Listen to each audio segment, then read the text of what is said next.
आगे बाबा साहब लिखते हैं, पूना में अछूत चाहे कहीं भी जाए, उनका अपने गले में मिट्टी की हांडी लटकाकर चलना पड़ता ताकि उनमें उसे थूक ना हो तो उसमें थूके, क्योंकि जमीन पर थूकने से यदि उनके थूक पर किसी हिंदू का पैर पड़ जाए तो वह अपवित्र हो जाएगा। मैं हाल ही कुछ अन्य घटनाओं को पेश करने आज्ञा चाहता हूँ। सेंट्रल भारत में बलाई जात नाम की एक अछूत जाति रहती है। हिंदुओं द्वारा उन पर किए गए अत्याचार मेरी बात स्पष्ट कर देंगे। बाबा साहब ने जो बलाई जाति है मध्य भारत में राजस्थान रहती है और मध्य प्रदेश दोनों में ज़्यादा रहती है, उसके विषय में बाबा साहब ने लिखा है आगे कि 4 जनवरी 1928 के टाइम्स ऑफ इंडिया अखबार में इन जुर्मों की रिपोर्ट छपी है। इन रिपोर्ट में लिखा है कि कथित ऊंची जाति के सवर्ण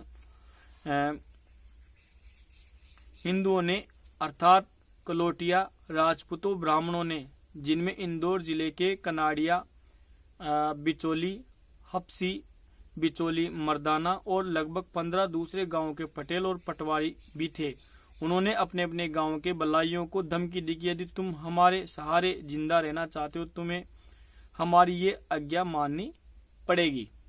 तो क्या आज्ञा माननी पड़ेगी कि बलाई जाति के लोग सुनहरी गोटा की किनारे वाली पगड़ी नहीं पहनेंगे, वे रंग या सुंदर किनारे वाली फैशनेबल धोती नहीं पहनेंगे, वे किसी हिंदू की मौत की खबर उनके कितने ही दूर रिश्तेदार को जरूर पहुंचाएंगे, वे सभी हिंदुओं के विवाह समारोह में बारात के आगे आगे बाजा बजाते हुए चलेंगे, बलाई स्त्रियां सोने चांदी के गहने व सुंदर गोटे व पेशनदार कपड़े भी नहीं पहनेगी, बलाई औरतें हिंदू औरतों के बच्चों के जन्म के समय प्रसूति में उनकी सेवा करेंगी, बलाई लोग हिंदुओं की सेवा करने की एवज में कोई मेहनताना नहीं मांगेंगे तथा हिंदू उन्हें अपनी इच्छा से जो कुछ भी देंगे वे उसे स्वीकार कर संतुष्ट हो जाएंगे।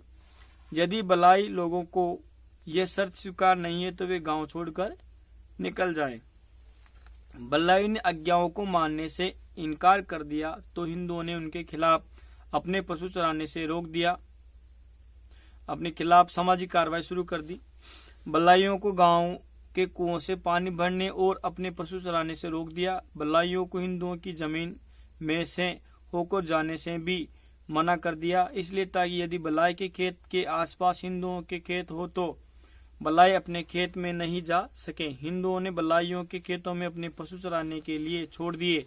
बलाइयों ने इस अत्याचार के खिलाफ इंदौर दरबार में अर्जी दायर की, लेकिन उच्च समय पर मदद नहीं मिल सकने और जुल्म जारी रहने के कारण सैकड़ों बलाई अपनी बीवी बच्चों सहित उन घरों को छोड़ने पर मजबूर हो गए जिनमें उनके बाप दादा पीढ़ियों से रहते आए। वे उस इलाके के आसपास की रियासतों जैसे धार, देवास, बागली, भोपाल, ग्वालियर तथा अन्य रियासतों के गांवों में चले जाने के लिए मजबूर हो गए। उनके नए घरों में उनके साथ क्या बीती इसका वर्णन करना कठिन है। बाबा साहब ने यह मध्य प्रदेश की घटना बताई है। आगे बाबा साहब गुजरात की घटना के विषय में चर्चा करते हैं कि गुजरात के कविता गांव में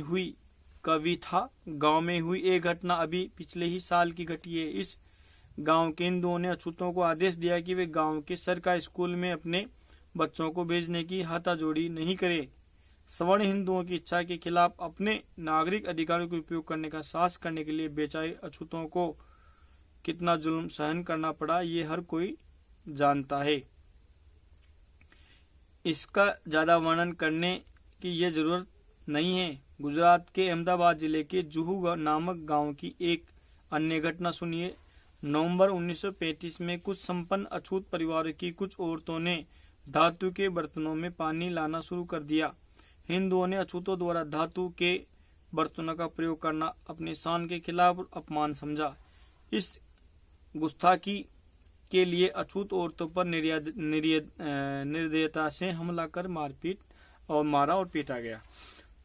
आगे अब फिर बाबा साहब राजस्थान के विषय में चर्चा करके बताना उस समय घटना के आधार पर कि जयपुर के चकवाड़ा गांव में से हाल ही में एक खबर मिली है। अखबार में छपी खबरों के अनुसार चकवाड़ा गांव के अछूत ने तीर्थ यात्रा से लौटकर धार्मिक पुण्य की पालना में गांव के अछूत भाइयों को प्रसादी भोज देने का प्रबंध किया। उसने भोज में देसी घी से पकवान बनवाए। जब अछूत भाई भोजन कर ही रहे थे कि सैकड़ों हिंदू लोग लाठियां लेकर वहां आ धमके।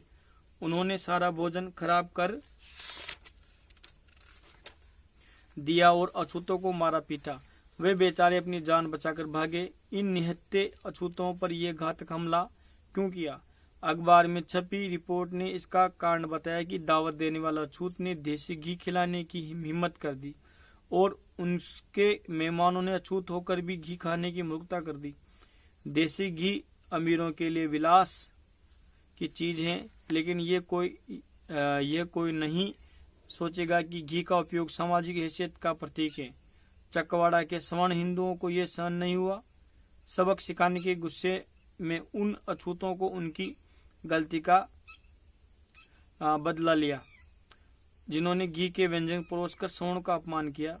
उन अछूतों को यह समझना चाहिए था कि घी उनका भोजन नहीं है, बल्कि सवर्ण हिंदुओं की प्रतिष्ठा से जुड़ी हुई खाद्य चीज है। इसका मतलब यही है कि एक अछूत को घी का इस्तेमाल नहीं करना चाहिए, भले ही वह इसे खरीदने में समर्थ हो। यह घटना 1 अप्रैल 1936 या उसके आसपास की है। तो बाबा साहब ने ये जो इस बात का जिक्र किया, इस घटना का, जयपुर के चकवाड़ा गांव की का, इसमें बताया कि कुछ जो अछूत थे उन्होंने तीर्थ यात्रा की और वापस आकर मतलब ये जो अपने अभी वर्तमान उसे अपन कहते हैं वह रसोई कर रहा है, तो उन्होंने जो रसोई किया और समाज के लोगों को भोजन के लिए निमंत्रण किया। उन्होंने क्या किया, अछूतों ने कि उसमें घी का प्रयोग कर दिया अपने भोजन में, जिससे सवर्णों को वो नाकवार गुजरा और उन्होंने उनको लाठी डंडों से पीटा।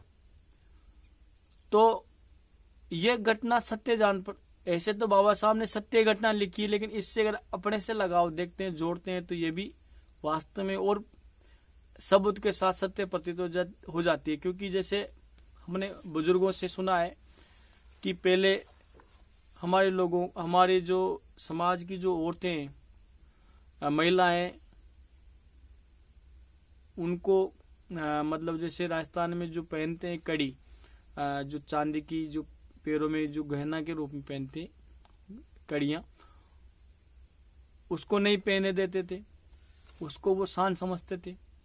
इसके अलावा मीठा नहीं खाने देते थे, क्योंकि वो मानते थे कि जो दलित हैं उनको या तो जो इसमें बरसात के समय में जो साव नाम की जो घास आती है, शायद साव कहते हैं उसे, उसके जो बीज होते हैं, कहते थे कि उससे खीर बनवाने के लिए प्रेशर डालते थे, उसका दलिया बनवाते थे।